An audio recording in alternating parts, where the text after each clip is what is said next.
Votre semaine riche de vie abondante est un autre format de partage de la vie et la vie abondante. Elle est hebdomadaire et vous permettra de grandir davantage avec Dieu pour son unique gloire.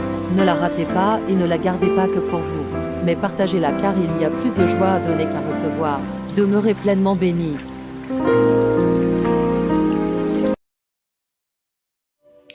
Bien-aimés, nous rendons grâce à Dieu pour notre nouvelle semaine que nous abordons. C'est aussi la semaine de la rentrée ici en Occident.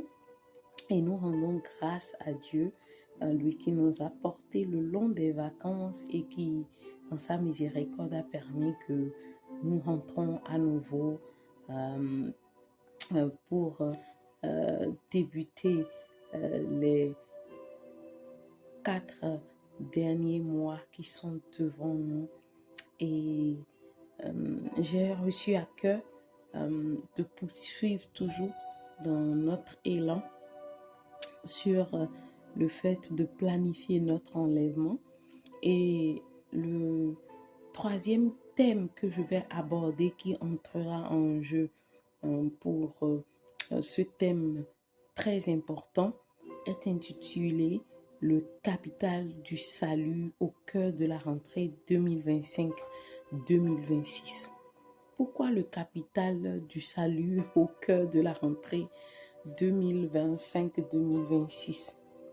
Bien-aimé, le capital déjà, en définition, est une expression qui désigne un stock de richesses nées, peut-être ou empruntées ou reçues, d'accord, d'une production pour ensuite produire d'autres richesses et créer un flux de revenus,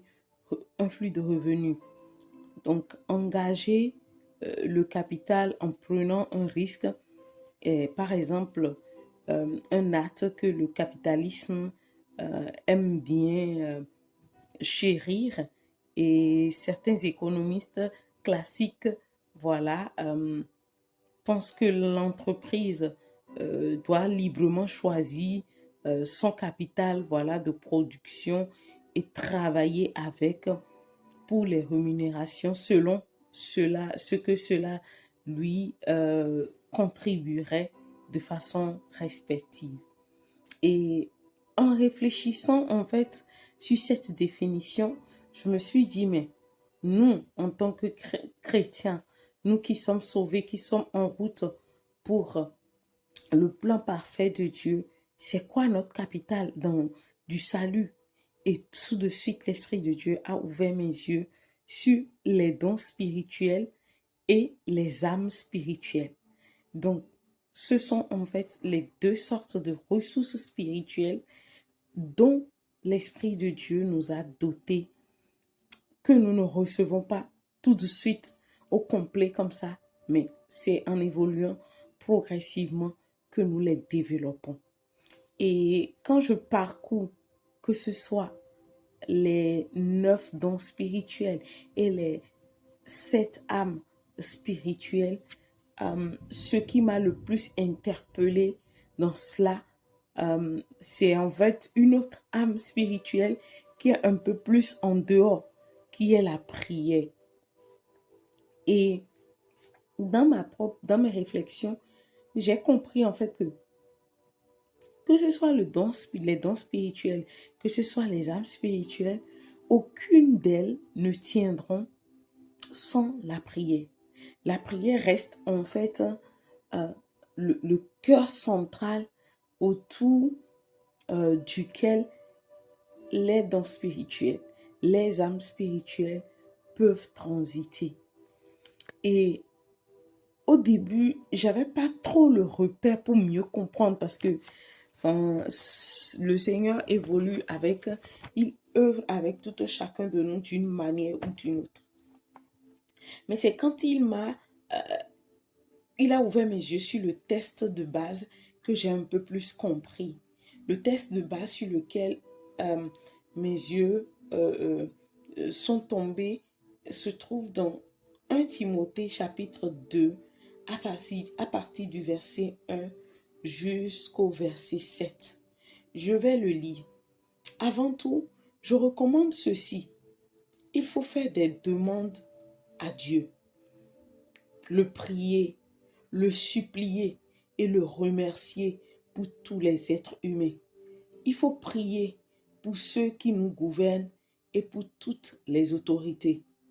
Alors, nous pourrons mener une vie calme et tranquille en étant fidèles à Dieu et en nous conduisant bien. Voilà ce qui est beau et ce qui plaît à Dieu notre Sauveur. Il veut que tous soient sauvés et arrivent à connaître la vérité. En effet, il y a un seul Dieu. Il y a aussi un seul intermédiaire entre Dieu et les êtres humains. C'est un être humain, le Christ Jésus, qui a donné sa vie pour libérer tous les humains. C'est là le témoignage que le Christ a donné au moment fixé par Dieu. Et c'est à cause de ce témoignage que Dieu a fait de moi un messager et un apôtre. Il m'a chargé d'enseigner aux non-juifs ce qu'il faut croire et ce qui est vrai. Je dis la vérité, je ne mens pas. Amen. Et dans ce texte, quand on écoute bien, d'après mes recherches et mes études, j'ai compris que la prière que l'apôtre Paul demande ici pour les autorités est très cruciale. C'est important. Parce que si les autorités ne sont pas amenées à être conduites par l'Esprit de Dieu, nous n'aurons aucune quiétude dans nos nations, dans nos pays. Je sais que je l'ai déjà abordé une fois parce que personnellement, moi, j'étais en train de me préparer pour un temps de prière pour la rentrée. Mais il m'a dit, c'est comme ça tu vas le faire. Et on peut voir que c'est en priant d'ailleurs que nous pouvons vivre calmement, en toute quiétude, tout en étant fidèles à Dieu et en nous conduisant bien. Cette partie-là m'a beaucoup interpellée. Et tout de suite, ça a tilté dans mon esprit que, mais c'est vrai, quand la société n'est pas tranquille, quand il n'y a pas la quiétude et que tout est mouvementé, on ne peut rien faire. Notre vie ne peut pas être calme. Notre quiétude risque d'être perturbée. Et quand c'est le cas, on risque d'être criblé. Et on en vient à perdre les repères au point où parfois on va blâmer le Seigneur sur sa fidélité. Alors qu'il l'est. Il est toujours. Seulement que c'est nous qui avions manqué notre responsabilité. Alors, si tu te trouves confronté à une urgence dans la préparation de la rentrée de tes enfants et que tu te dis, oh, il faut les cartables, oh, il faut les cahiers, oh, il faut ci, il faut ça, sache que c'est quand il y aura la quiétude dans le pays où tu te trouves que les cahiers et le kaki et les cartables, tout ce que tu as acheté, peuvent contribuer à quelque chose. S'il n'y a pas le calme, s'il n'y a pas la quiétude, no way, tu ne pourras rien faire.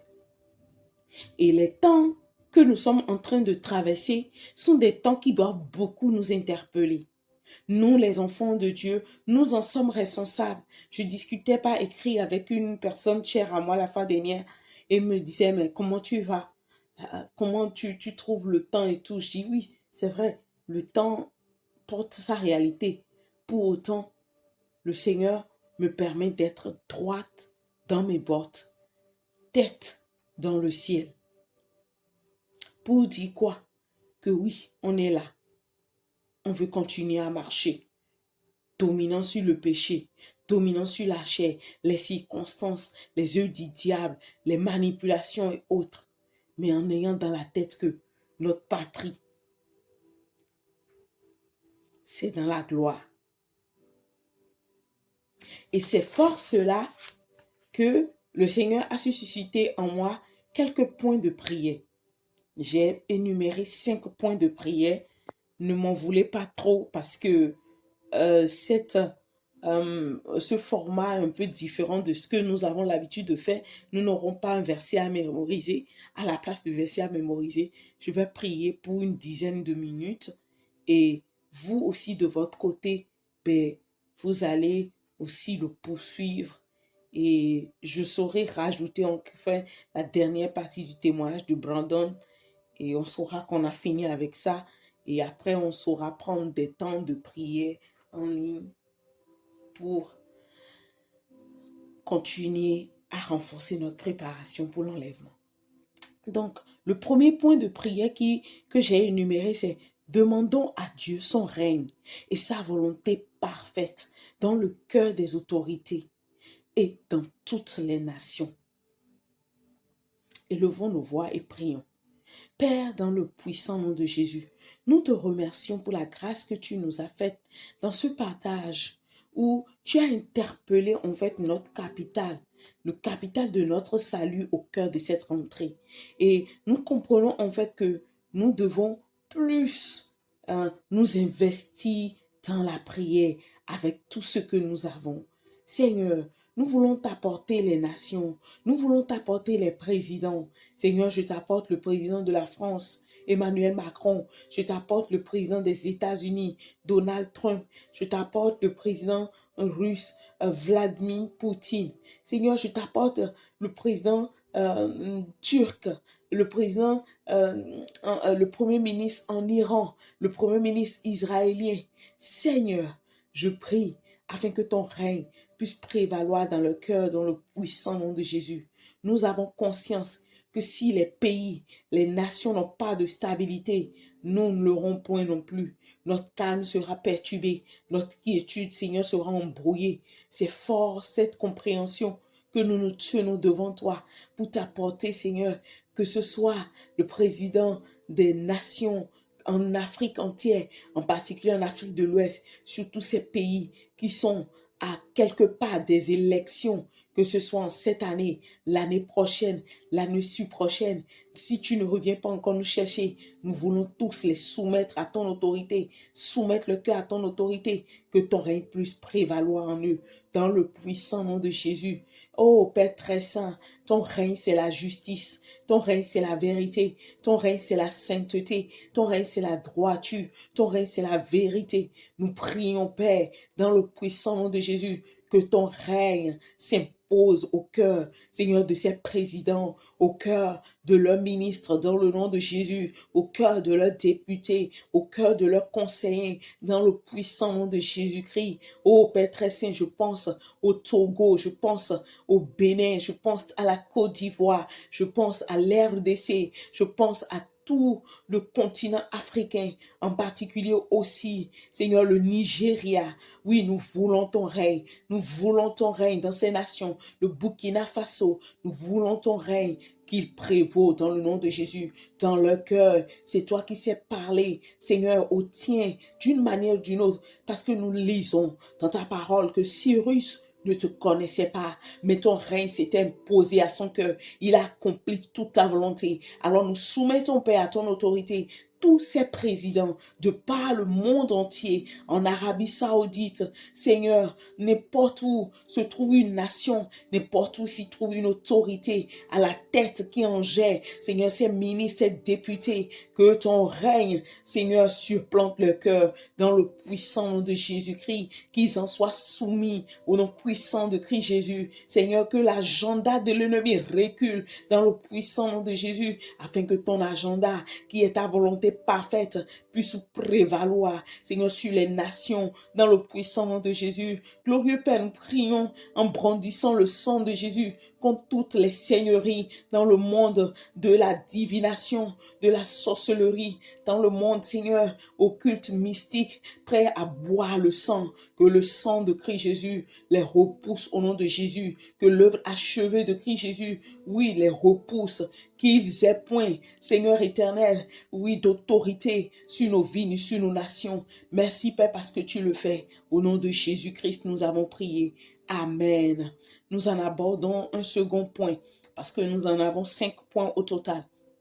Nous allons demander à ce que l'Esprit de Dieu puisse l'aider, que ce soit la vie de ces autorités, mais aussi nous, aussi notre vie, que nous soyons des lumières, le ciel sur la terre en vérité. Nous sommes dans un temps où il y a beaucoup d'hérésie, il y a beaucoup d'apostasie. Et quand vous étudiez concrètement dans quelle période l'apôtre Paul a écrit à Timothée, c'est en un temps d'apostasie, c'est en un temps d'hérésie, c'est en un temps où il y a une partie de l'Église qui enseignait le faux salut, le faux message de l'Évangile. Alors que nous y sommes aussi actuellement, nous allons élever notre voix et demander à l'Esprit de Dieu, gouverne nos cœurs dans la vérité de Dieu, gouverne nos cœurs dans l'autorité de Dieu, gouverne nos cœurs dans sa sainteté, gouverne nos cœurs dans sa volonté.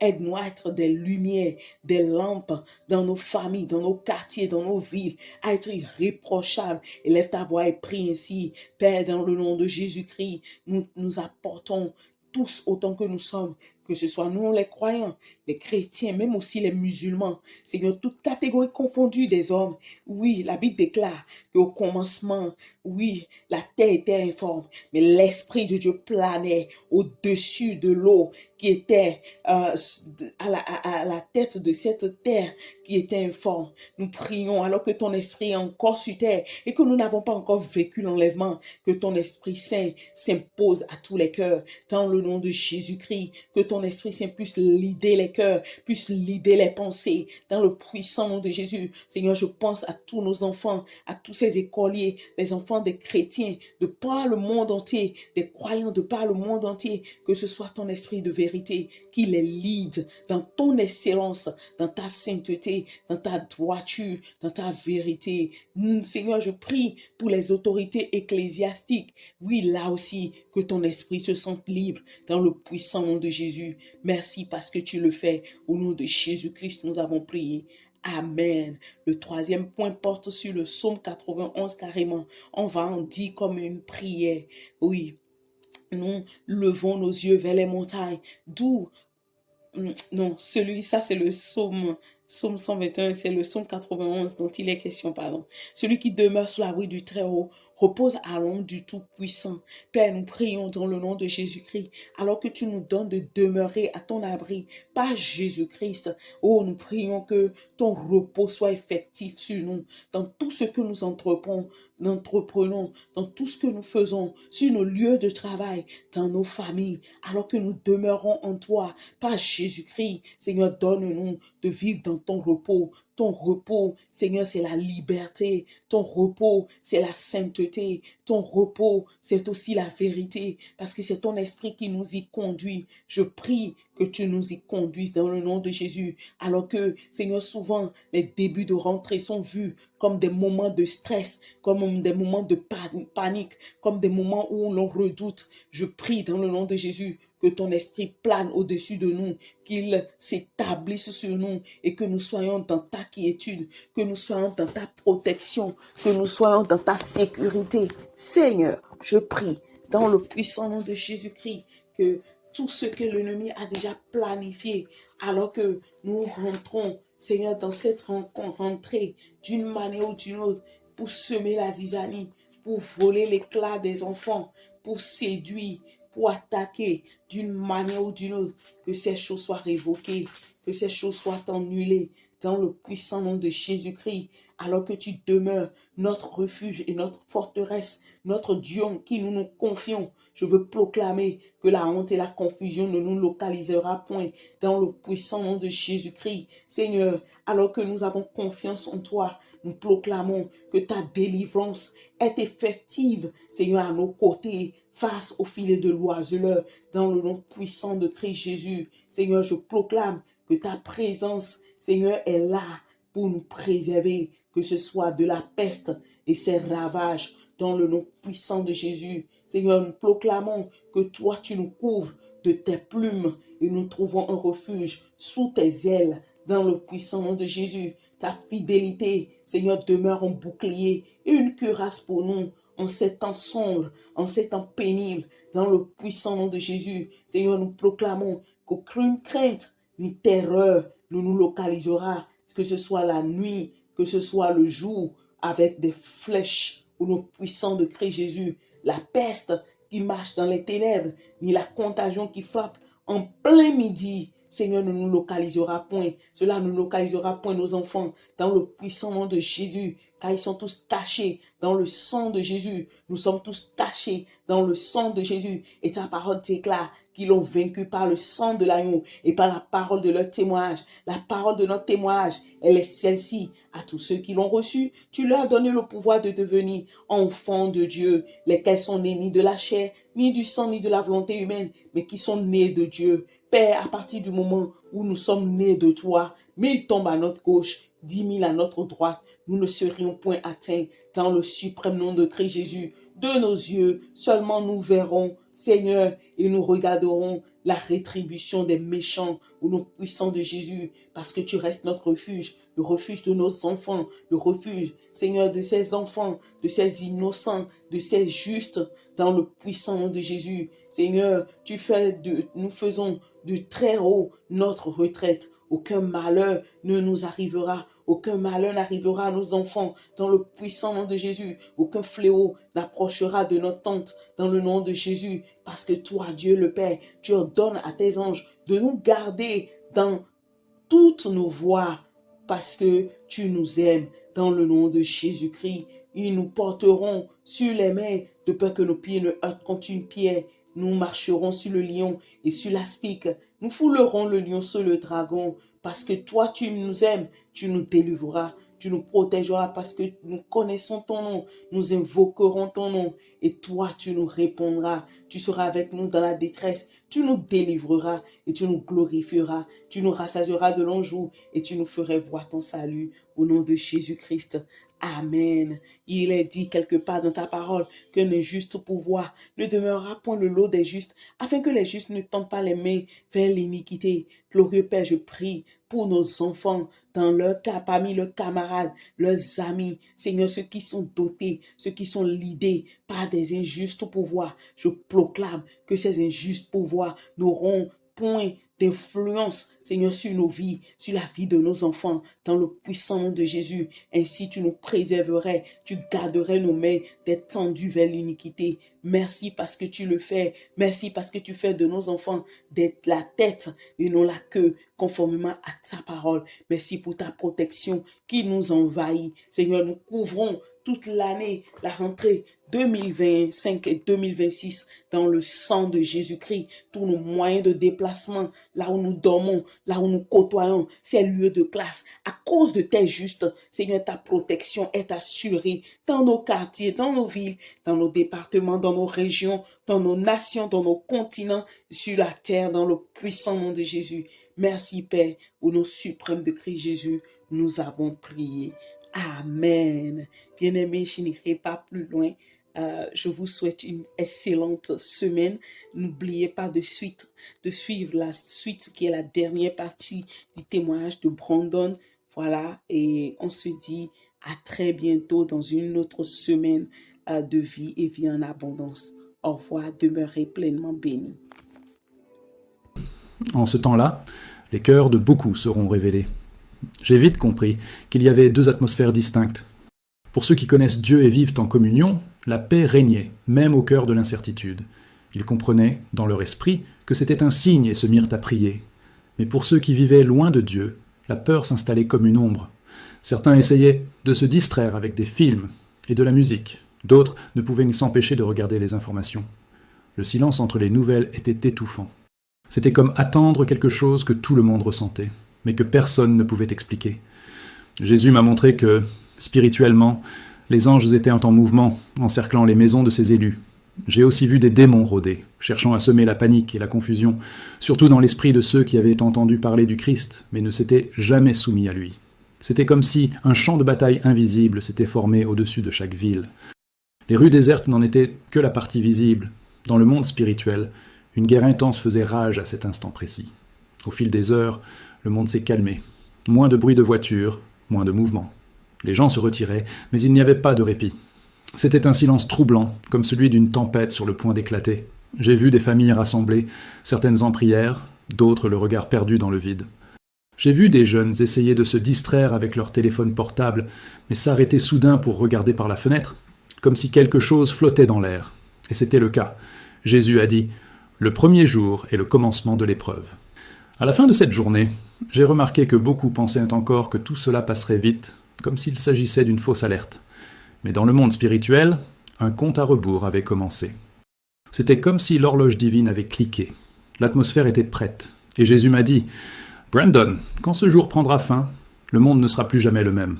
Ceux qui ne discernent pas maintenant auront du mal à voir clair le lendemain. » Je me suis réveillé de cette partie de la vision avec la certitude que lorsque cela commencera, il n'y aura plus de place pour l'indécision. Le deuxième jour commença avec une étrange sensation. Jésus me dit « Maintenant, le cœur de chacun sera exposé. » La lumière du soleil était plus faible, comme filtrée par une brume invisible. Ce n'était pas l'obscurité totale, mais tout semblait plus sombre. Les nouvelles étaient confuses. Certains gouvernements affirmaient que la situation était sous contrôle. D'autres exhortaient chacun à faire des réserves de nourriture et d'eau. J'ai vu des journalistes s'efforcer de garder leur calme, mais leurs yeux trahissaient l'inquiétude. On aurait dit qu'ils en savaient plus qu'ils ne pouvaient en dire. Ce jour-là, j'ai remarqué que beaucoup de gens commençaient à ressentir une présence différente dans leur environnement. Certains la décrivaient comme une lourdeur, d'autres comme un silence absolu. Les rues étaient vides, mais le monde spirituel bouillonnait d'activité. Jésus m'a montré que les anges occupaient des positions stratégiques, protégeant les familles qui recherchaient en sa présence. Parallèlement, j'ai vu les forces du mal intensifier leurs attaques contre les pensées des gens. La peur, l'anxiété et le souvenir des péchés passés revenaient comme des vagues, tentant de détruire la foi de beaucoup. J'ai aussi constaté que de nombreuses églises étaient fermées, mais que des groupes de chrétiens se réunissaient chez eux. Certains chantaient, d'autres pleuraient et priaient. Jésus a dit « Le deuxième jour, la foi sera affinée. » Beaucoup de ceux qui ne m'ont servi qu'en parole décideront, une fois pour toutes, s'ils sont avec moi ou non. Cette phrase a profondément résonné en moi. C'était comme si chaque minute était décisive dans le choix de ceux qui allaient en servir. Dans les foyers où la prière était absente, l'atmosphère était complètement différente. Les disputes s'intensifiaient, les relations se dégradaient, et la peur suscitait la méfiance. J'ai vu des voisins se disputer pour de la nourriture, des frères et sœurs se disputer pour de l'argent. L'égoïsme s'est répandu comme une peste. Et Jésus a dit « Ce qui est dans le cœur prospère sous la pression. » Cela m'a fait comprendre que le deuxième jour n'était pas seulement une question de résistance, mais de révélation de qui nous sommes vraiment devant Dieu. Pendant ce temps, sur la scène internationale, je voyais les dirigeants mondiaux se réunir en urgence. Comme s'ils cherchaient à une solution, ils ne parvenaient pas à trouver un consensus. Certains voulaient utiliser la crise pour unifier le monde sous un commandement unique. D'autres pour exploiter politiquement le chaos. Jésus m'a montré que, même sans s'en rendre compte, il préparait la voie à un gouvernement unique. Cela se passait en coulisses, mais cela allait bientôt éclater au grand jour. La deuxième journée s'est terminée plus calmement que la première. Les gens étaient épuisés. Certains gardaient espoir, d'autres sombraient déjà dans le désespoir. Et Jésus a dit « Le troisième jour sera le plus dur, mais ce sera aussi le dernier pour mon peuple. » En entendant cela, mon cœur s'est emballé. Je savais que le lendemain serait décisif, et que le quatrième, quelque chose de surnaturel se produirait. Le troisième jour commença dans une obscurité encore plus grande. Ce n'était pas la nuit, mais le ciel était d'une étrange densité. L'air était plus lourd, et même respirer demandait un effort. Jésus me dit « Maintenant, Brandon, le monde entier va sentir que quelque chose est sur le point de se produire.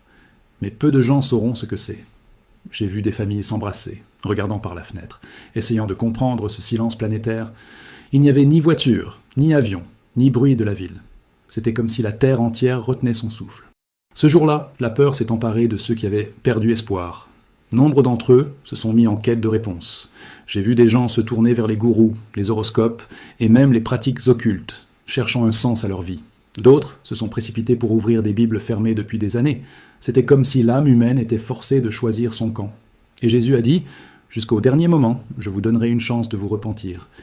Mais chacun décidera pour lui-même. Ce jour-là, la présence spirituelle était intense. J'ai vu des anges rassembler ceux qui étaient prêts, comme s'ils organisaient un grand événement. Leurs expressions étaient fermes, mais pleines de compassion. En même temps, j'ai vu des démons tenter de semer la confusion, murmurer des mensonges et raviver des souvenirs de culpabilité passée pour empêcher les gens de se tourner vers Dieu. C'était une bataille pour le cœur humain, et chaque seconde comptait. En observant, j'ai vu certaines maisons briller d'une lumière surnaturelle. C'étaient des foyers où la prière et la louange ne cessaient jamais. Ces lieux étaient comme des phares dans l'obscurité. Jésus a dit « Mes anges savent exactement où sont les miens. Rien ne peut les atteindre sans ma permission. » Cela m'a apporté une paix profonde, même face à ce que je voyais. D'un autre côté, j'ai vu des endroits plongés dans l'obscurité spirituelle. Là, l'oppression était si grande que les gens commençaient à devenir fous. Certains criaient, d'autres pleuraient, sans retenue. C'était comme si l'absence de la présence de Dieu était palpable. Jésus a dit « Il en sera de même au jour du jugement pour ceux qui me rejettent ». Cette phrase résonnait en moi comme un avertissement éternel. Le 3e jour s'est terminé dans un silence absolu. Plus aucune nouvelle, plus aucune communication. Le monde semblait complètement à l'arrêt. Puis Jésus a dit « Quand le 4e jour se lèvera, Brandon, tu ne seras plus là. » En entendant cela, j'ai su que quelque chose de glorieux allait se produire. À l'aube du 4e jour, Jésus m'a montré un éclair de lumière dans le ciel. C'était une lumière différente de toutes celles que j'avais jamais vues.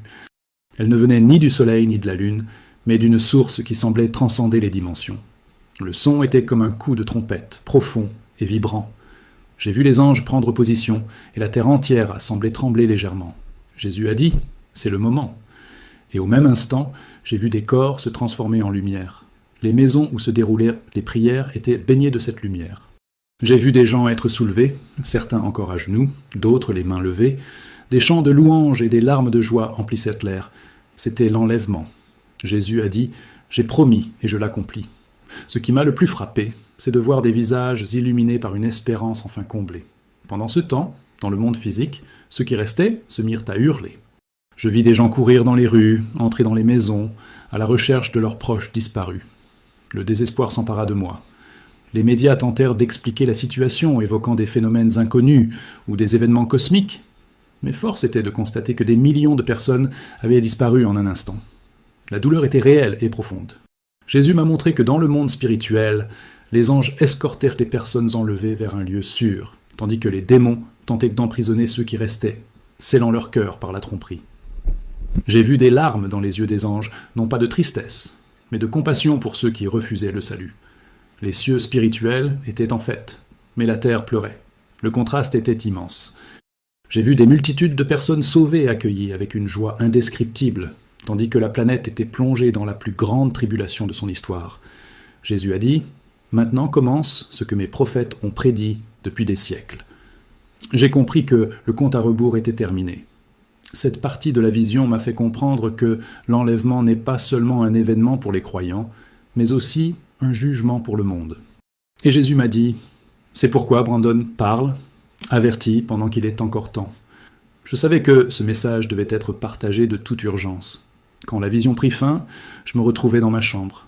Le silence était réel, mais différent de ce que j'avais vu.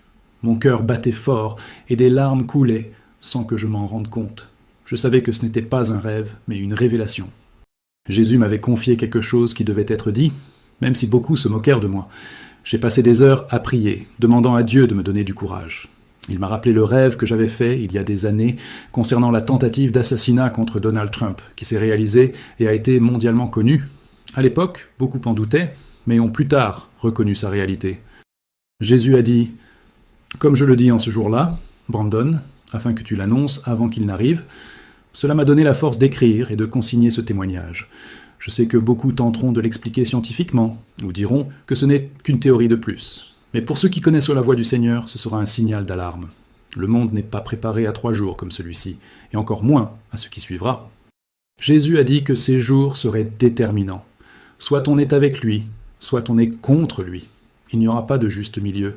J'ai décidé de partager chaque détail, même les plus effrayants, car je sais que certaines personnes peuvent encore changer leur histoire. Certains entendront et se prépareront, d'autres riront et oublieront. Mais mon rôle est d'avertir, et je l'ai fait. La responsabilité incombe désormais à chacun qui écoute. Quand je pense à cette vision, je ne ressens pas de peur, mais une urgence. Une urgence de prier davantage, de vivre une vie plus sainte, de pardonner et de demander pardon. Une urgence de partager Jésus avec ceux qui ne le connaissent pas encore. Car lorsque ces jours commenceront, chaque seconde sera précieuse. Et Jésus m'a dit, pour la dernière fois ce matin-là, « Brandon, dis-leur que je suis à la porte. » Cette phrase ne me quitte plus. Et je te la répète maintenant. Il est à la porte. Es-tu prêt ? Si vous avez écouté ce témoignage jusqu'ici, j'aimerais vous poser une question sérieuse. N'ignorez pas ce message. Partagez-le avec votre famille, vos amis et vos proches. Bon, ils riront peut-être maintenant, mais le jour venu, ils se souviendront que quelqu'un les a mis en garde. Et c'est peut-être ce qui les poussera à chercher Dieu. Abonnez-vous à la chaîne pour continuer à recevoir des alertes comme celle-ci. L'important n'est pas le nombre, mais de toucher le plus de personnes possible avant qu'il ne soit trop tard. Chaque commentaire, like ou partage permet à ce message d'atteindre des endroits que je n'aurais jamais pu atteindre seul. Vous pouvez être le pont qui sauve quelqu'un. N'attendez pas que les choses empirent avant de décider de chercher Dieu. Commencez dès maintenant. Lisez la Bible, priez, demandez pardon pour vos péchés et confiez votre vie à Jésus. Il ne vous appelle pas à une religion, mais à une vraie relation. Il veut être avec vous, non seulement dans ces moments difficiles, mais pour l'éternité. Si vous avez ressenti quelque chose de différent en écoutant ce témoignage, ne l'ignorez pas. C'est le Saint-Esprit qui parle à votre cœur. Il vous appelle à être parmi ceux qui seront enlevés le 4e jour. N'endurcissez pas votre cœur. Dites oui à Jésus aujourd'hui. Et s'il vous plaît, partagez cette vidéo avec le plus grand nombre. Cliquez sur « Partager ». Ne la gardez pas pour plus tard, car il n'y en aura peut-être pas. Soyez la voix qui réveille quelqu'un avant qu'il ne soit trop tard.